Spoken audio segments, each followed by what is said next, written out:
Welcome to this Strength Circuit Series workout. This specific series helps with Pronation Distortion syndrome, aka if you got flat feet, knock-kneed, and internally rotated hips. If you have no idea what I'm talking about, check out the video appearing in the card above because it's going to tell you all about Pronation Distortion syndrome to make sure you're on the right video. All you'll possibly need for this video is a sturdy chair to sit in and a resistance band or elastic resistance band. There are options to use an ankle weight instead if you have that around the house, but all these exercises can be done with no equipment.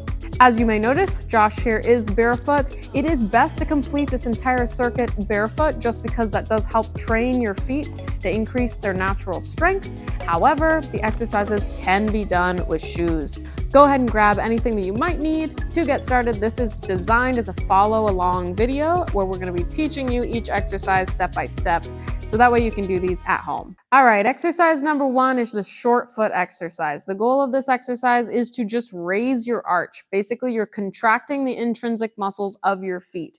So what you guys are going to do is first, Josh is going to demonstrate. So Josh does have flat feet and he has all of the problems associated with pronation distortion syndrome. So what he's going to do is he's going to contract the middle of his arch by laying his feet flat on the ground and pulling his toes towards him.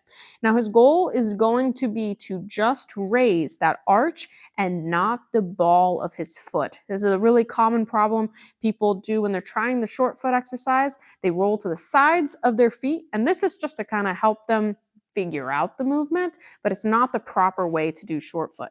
You're just targeting the center arch of your foot, and your goal is to just pull your toes towards you enough so that arch raises.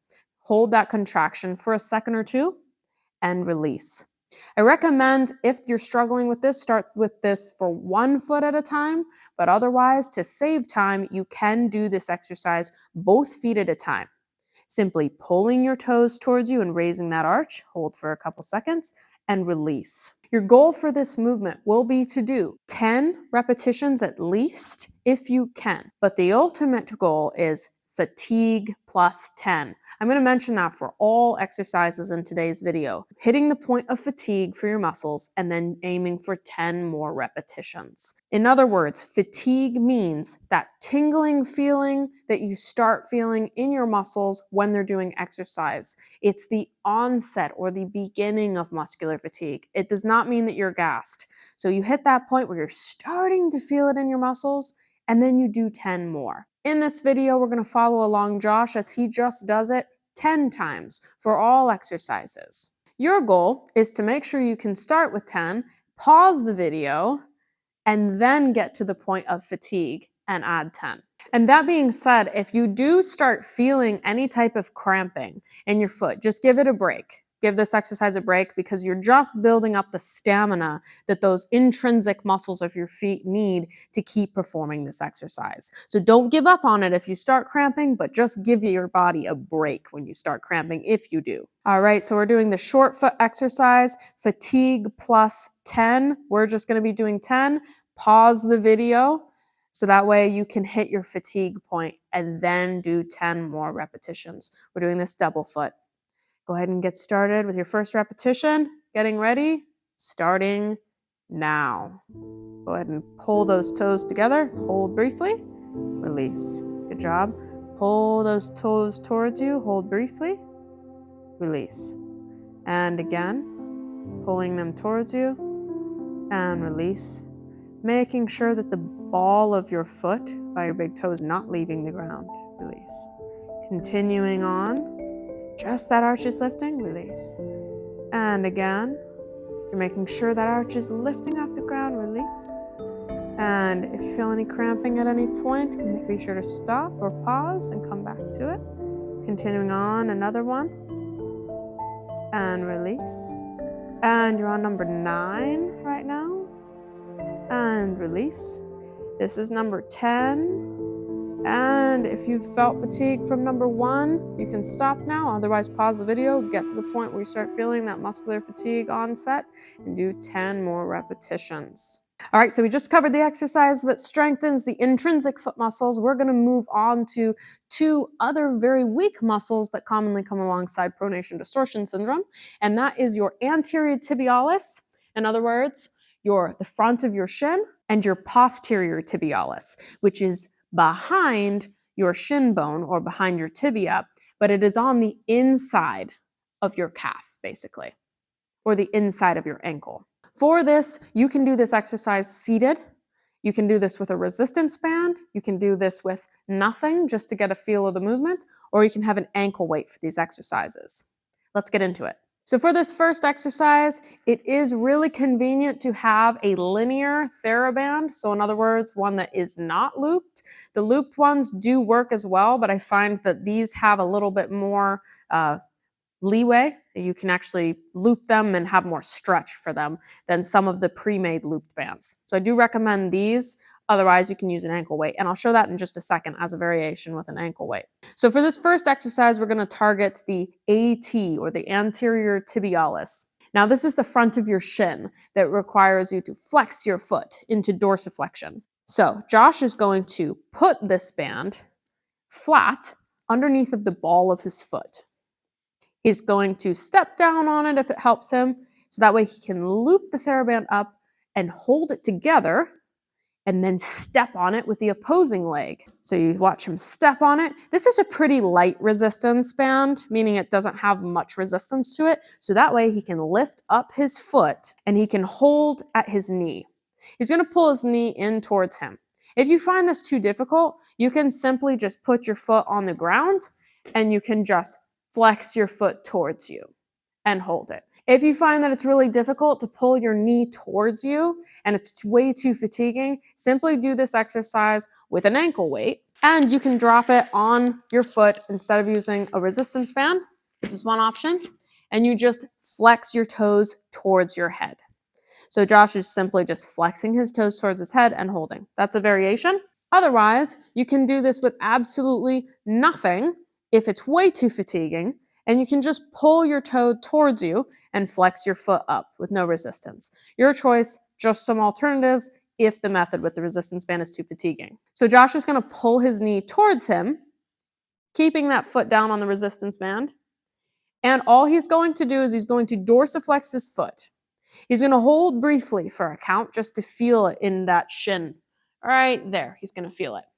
And then he's going to release it. Your foot will not be able to plantar point or plantar flex because then the band will just roll off. So he's just going to flex his foot and then release it. And flex it and release it. The goal for this is, once again, fatigue plus 10. So tingling feeling in the muscles, onset of fatigue, you're not gassed at all. It's just the muscles are saying, hey, we are starting to work and this is actually something we're feeling. And then you do 10 more repetitions of it. He will be demonstrating just 10 per leg. So let's go ahead and get into it and give it a try. Starting with whichever leg you'd like to start with first, because we're going to do both sides. We're going to be doing the AT band dorsiflexion. So let's go ahead and get started. Get your band around your foot, step on it, adjust the resistance as necessary, and begin. Number 1, brief hold. Resistance 2, and release. 3, flexing the toes forward you. And 4, bringing those toes towards your head. And 5, release. 6, release. 7, release. 8, release. 9, release. And here's the 10th. Release.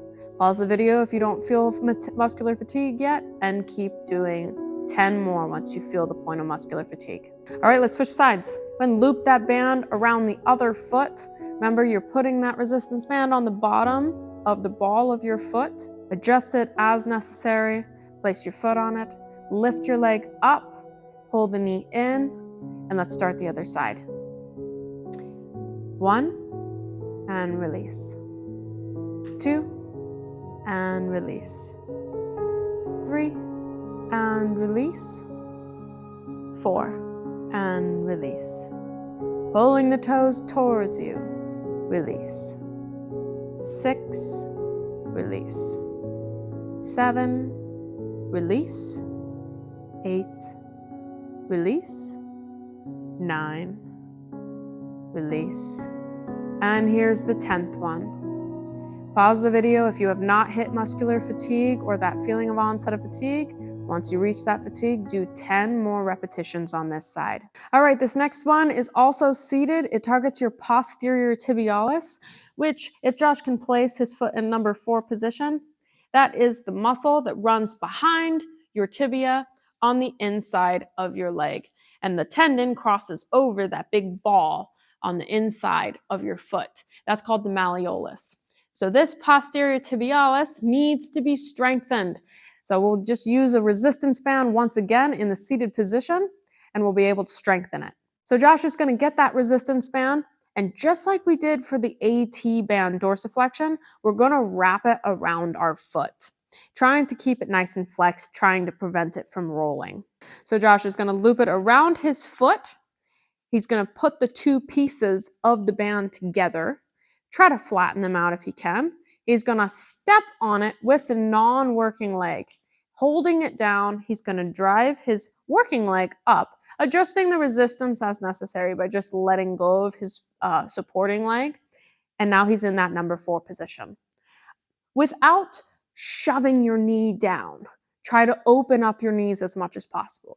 If this is impossible for you, it's quite possible the resistance is too high. So you want to let a little bit go. All right, so Josh has this right below the ball of his foot. It is easy for these resistance bands to roll, so just try to adjust how you have it accordingly to avoid it from rolling up on you. All he's going to do is he's going to what's called sickle his foot, meaning he's just going to pull his toes and his heel towards his face and in towards his body. So it's like curling his foot up and in, and he will feel that right alongside the inside of his shin or the inside of his calf. This is not his calf, but it is a muscle part of the ankle complex. So he's going to pull his foot towards him with a 1 to 2 second hold and release. Again, point of fatigue plus 10 repetitions. That's a goal for this exercise. If you do not have a resistance band, the alternative is to do it without a resistance band. You just cross it over your leg like so, and you just curl your foot towards you to get used to the pattern. Another alternative is taking an ankle weight such as this, and you place it over your foot. You can even strap it around your foot, and you do the same idea, pulling it towards you. Those are just alternatives.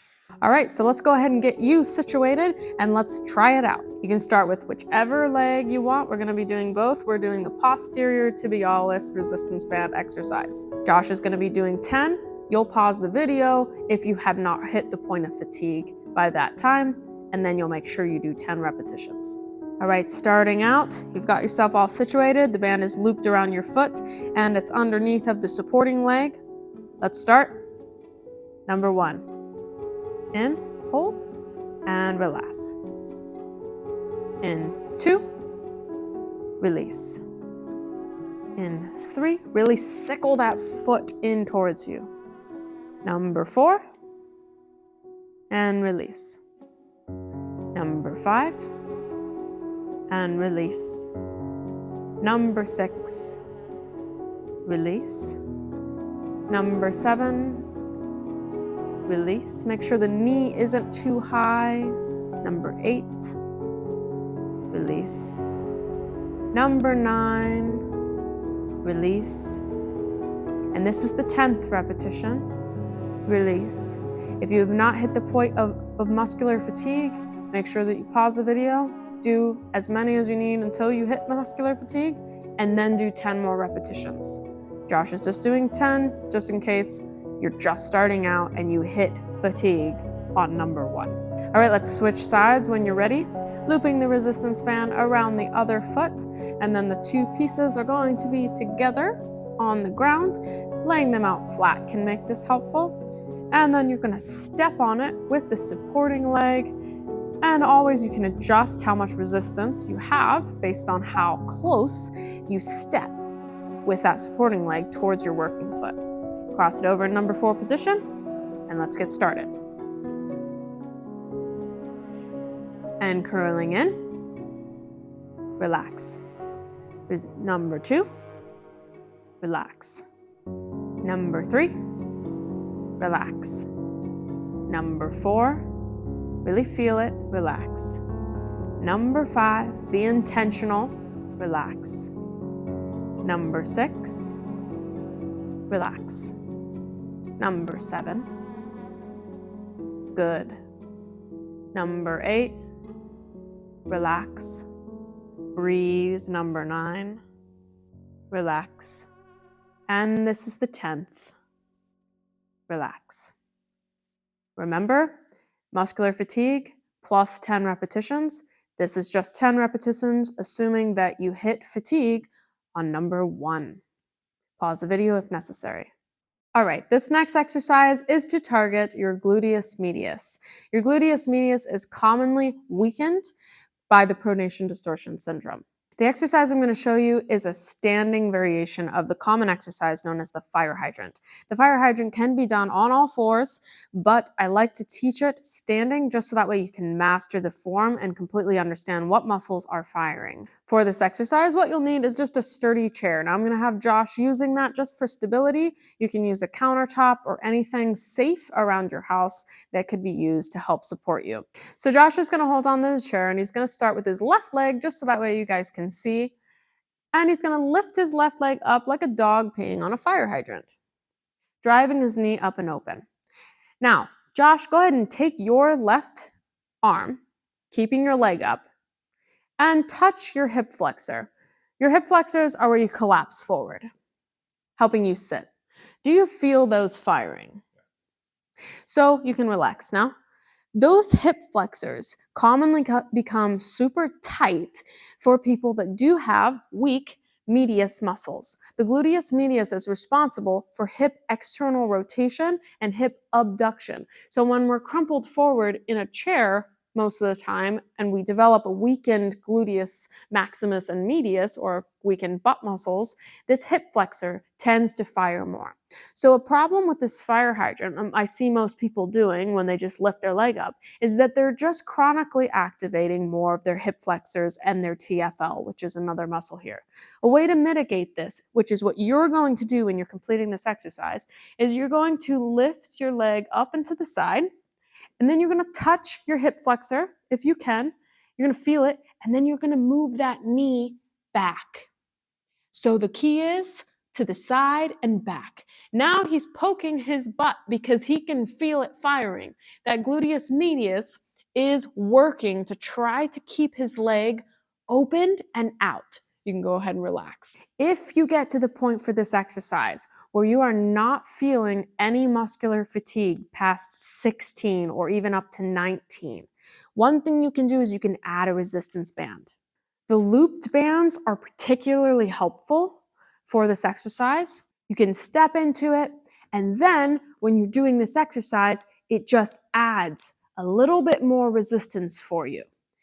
If you're getting to the point where you're 16 or 19 and you're just not feeling anything from this anymore, add a resistance band. All right, so let's give it a try. Remember, we do this exercise both sides, so it doesn't matter which leg you start, that comes up first. Once you have your sturdy, stable object, we'll get started with repetitions.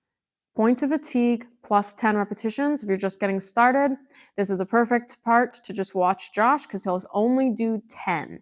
Pause the video.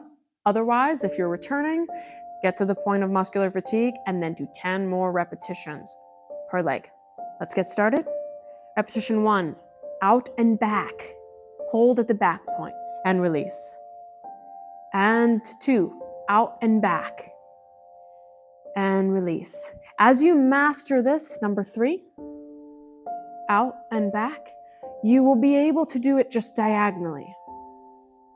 Number 4, out and back, and you'll be able to target that end point faster. Number 5, out and back. And number 6, out and back. Squeeze at the back part. Number 7, out and back. Getting through the opening faster and faster and just getting to that back, hold. Excellent. Number 9, getting to the back fast. And the 10th repetition, to the back. Good job. All right, other side. Go ahead and lift up your leg. Let's start. Out and back. Good. And again, out and back. We're passing through the out and open position faster. This is 3.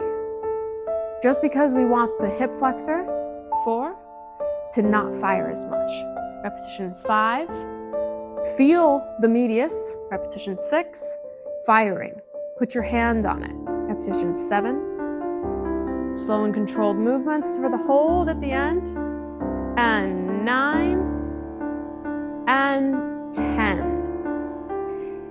Pause the video if you have not yet hit the point of muscular fatigue and do your 10 more repetitions after you find that point of muscular fatigue. All right, this exercise is toe yoga. It requires no equipment. You can do this one standing or you can do this one seated. All you're gonna be doing, and I do recommend doing this both feet at a time, but if it's too difficult for coordination, just do it 1 foot at a time.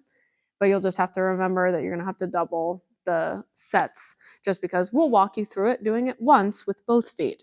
But it is a great coordination exercise. So to give it a go, all Josh is gonna do is he's gonna make sure he's standing in proper form, shoulders down and back, and he's going to push his big toes down and he's going to lift his little toes up and hold for a second or 2.